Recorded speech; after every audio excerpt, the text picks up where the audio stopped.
उन्होंने मुझे इस छोटे से तुच्छ से प्राणी को इस योग्य समझा कि अपने इस शुभ अवसर पर मुझे इतना ही अलौकिक उन्होंने उपहार दिया कि मैं उनके शुभ अवसर पर मंगलिक कार्यक्रम पर प्रभु श्री राम की कथा का वाचन करूंगी।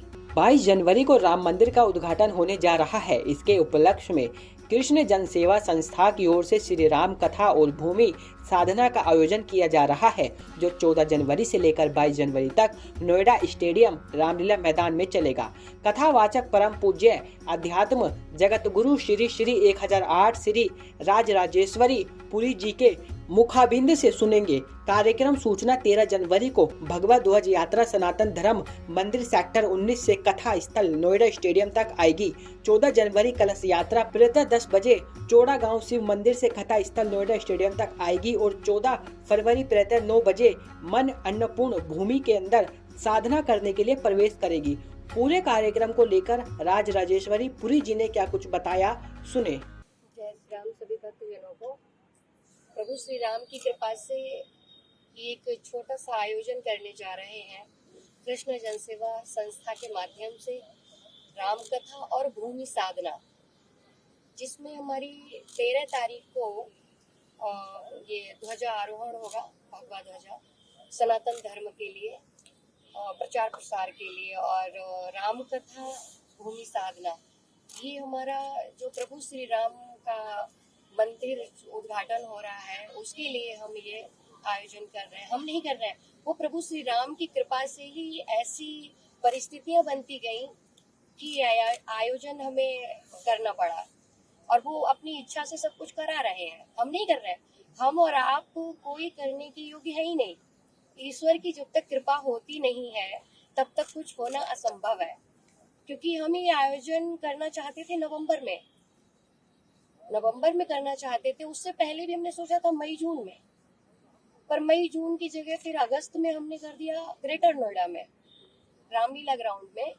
वहां के बाद में जस्ट हम नवंबर सोच रहे थे, फिर परमिशन और ये वो बहुत सी समस्याएं थी। हमें तो अवगत ही नहीं था कि राम मंदिर के उद्घाटन जनवरी में या उस समय हमें ये शुभ अवसर प्रदान करेंगे प्रभु। उन्होंने मुझे इस छोटे से तुच्छ से प्राणी को इस योग्य समझा कि अपने इस शुभ अवसर पर मुझे इतना ही अलौकिक उन्होंने उपहार दिया कि मैं उनके शुभ अवसर पर मंगलिक कार्यक्रम पर प्रभु श्री राम की कथा का वाचन करूंगी और माता अन्नपूर्णा जी भूमि साधना करेंगी। तो ये तो श्री राम जी की कृपा है, जैसा हमसे बन पड़ा है। आप सभी भक्तजनों से, समस्त सनातनियों से, समस्त क्षेत्रवासियों से मेरा निवेदन है कि अपना बहुमूल्य समय निकाल करके हमें थोड़ा सा प्रभु राम की सेवा का अवसर जो मिला है उसमें आप लोग भी अपना योगदान प्रदान करें और यहाँ पर आकर के अपना बहुमूल्य समय दें। बस इतना सा ही सभी से प्रार्थना करते हैं। बाकी तो बस ईश्वर जो चाहेंगे वही हो रहा है और वही होगा। तो श्री राम की कृपा से इतना जो भी है इसे ही बहुत बड़ा समझे। छोटा बड़ा इंसान नहीं होता, छोटा बड़ा कार्य नहीं होता, छोटा बड़ा मुंह नहीं होता, ना ही छोटा बड़ा पद होता है। ये तो ईश्वर की कृपा होती है, कब किसको कहाँ पहुंचा दे, कब किससे कहाँ क्या करा दे। हर व्यक्ति उसकी इच्छा के अनुरूप ही चलता है, विरुद्ध कोई नहीं चलता। वो जो चाहते हैं वही होता है। तो ईश्वर ने जैसा चाहा वैसा हम कर रहे हैं। हम क्या, वो करा रहे हैं, हम उनके मार्ग पे चलते जा रहे हैं। और आप सब लोगों से हमारा विनम्र निवेदन है कि कृपया करके इस कार्य को संपन्न कराएं निर्विघ्न अच्छे से और अपना योगदान प्रदान करें। और ज्यादा से ज्यादा संख्या में आप सभी लोग आकर के प्रभु राम जी के इस राम कथा को, उनके इस मंगलिक आयोजन को, उनके गृह प्रवेश पर, क्योंकि जहाँ उनका प्रकट दिवस हुआ था, जहाँ वो प्रकट हुए तो उन्हें आने में 500 साल लगे। किस लिए? हम भक्तों ने, सभी सनातनियों ने कितना योगदान दिया, कितना बलिदान दिया, तब जाकर के ये शुभ अवसर प्राप्त हुआ है हमें। तो उस शुभ अवसर को हम और ही अच्छे तरीके से शुभ अवसर में बदले। 14 वर्ष के बाद प्रभु राम आए तब तो दिवाली मनाई हमने। उनके प्राकट दिवस पर, उनके स्थल पर, उनकी जन्मभूमि पर जब उनको विराजमान किया जा रहा है तो इसे हम दीप महोत्सव के नाम से मनाए प्रति वर्ष।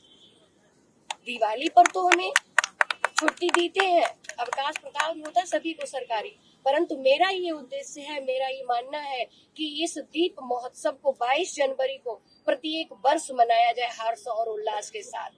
और ये 14 जनवरी से लेकर के 22 जनवरी तक सभी लोग इसको बड़े ही प्रेम से, जैसे पहले क्या होता धनतेरस होती, कभी कुछ होता है, उसी तरीके से हम ये दीप महोत्सव का आयोजन किया करेंगे। और सभी में सब राम कथा का उद्देश्य, राम कथा सभी जानते हैं, रामायण को सब जानते हैं, रामचरितमानस को सब जानते सब हैं, पर अंतःकरण में उसको धारण करके उस मार्ग पे चलना जानते सब हैं। पर राम कथा का उद्देश्य यही है कि राम जी की स्थापना होगी, राम का नारा सबके मुख से निकलता है, परंतु राम जी हर व्यक्ति के हृदय में वास करें, उनके जो कर्म है, उनके जो कार्य हैं, उनको हर जन जन के हृदय में होना चाहिए। तभी हमारा जो घर है वो सभी हर घर हर परिवार एक राम राज्य में बदल जाएगा।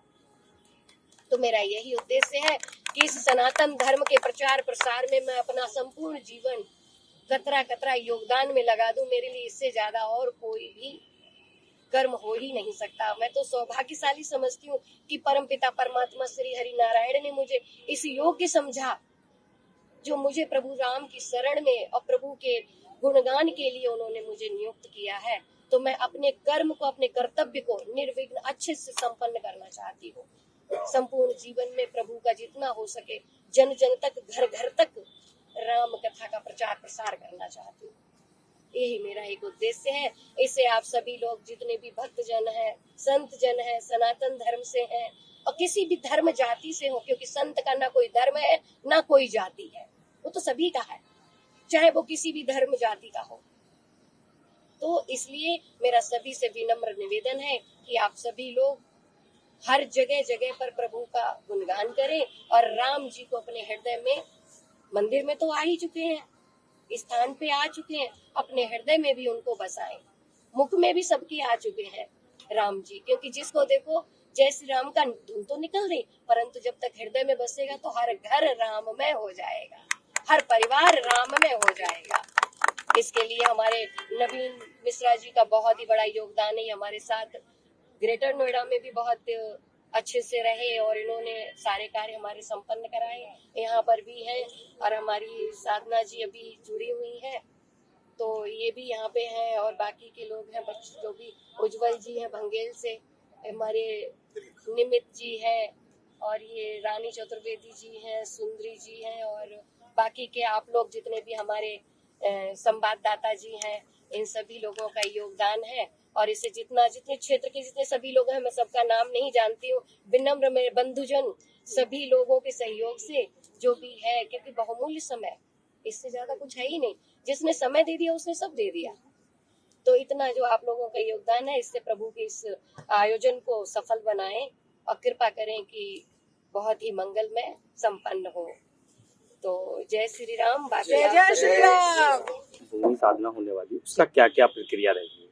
भूमि साधना जो है, ये माता अन्नपूर्णा जी, काफी समय हो गया, 29-30 साल होते आ रहे हैं इनको, ये भूमि साधना करती आ रही हैं। इनका भी एक अपना उद्देश्य था कि राम जी के लिए जो भी, क्योंकि वो भक्ति भाव से हैं। अब लोगों को ये लगेगा कि नए नए लोग निकल के आ रहे हैं, ऐसा नहीं है, तो हम इसको कहते भी नहीं है। उनका उद्देश्य था कि 108 राम कथा करेंगी, और जब तक आज से नहीं, वो 2005 से कर रही हैं। और जितना उनसे होता, उनके मतलब जो भी हमसे, हम अपने स्तर से ही इसको करते आ रहे हैं।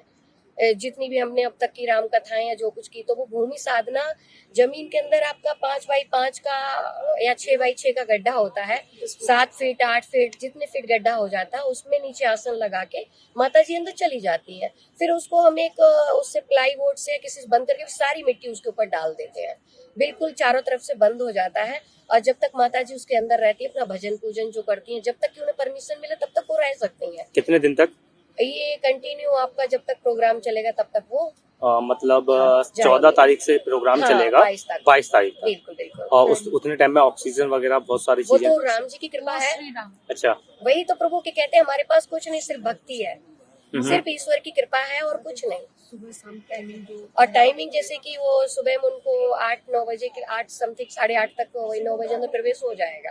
8:30 तक जाएंगी और शाम को 6 बजे तक वापस उनको आएंगी। वापस निकाल लें। हाँ। फिर भी काफी समय हो जाता है, इंसान अगर 5 आप मिनट लोगों सांस के ना पास ले तो समय फिर हो, वो तो आप 24 घंटे भी करिए। हम सोचेंगे बीच में कोशिश करेंगे कि आप सबका सहयोग रहा और भक्तजनों का और परमिशन रही तो हम उनको 24 घंटे के लिए भी जाने को कहेंगे। लेकिन कोई इंसान अगर 2 से 3 मिनट भी सांस ना ले, ऑलमोस्ट कोई प्रैक्टिस करता है तो 3 वही मिनट तो- ना सांस लेने पाता है, यही शक्ति लेकिन सनातन 5 मिनट से ज्यादा कोई अब तक सांस नहीं रोक पाया, उससे ज्यादा तो फिर इतना टाइम तक अंदर कैसे? यही तो प्रभु की कृपा है।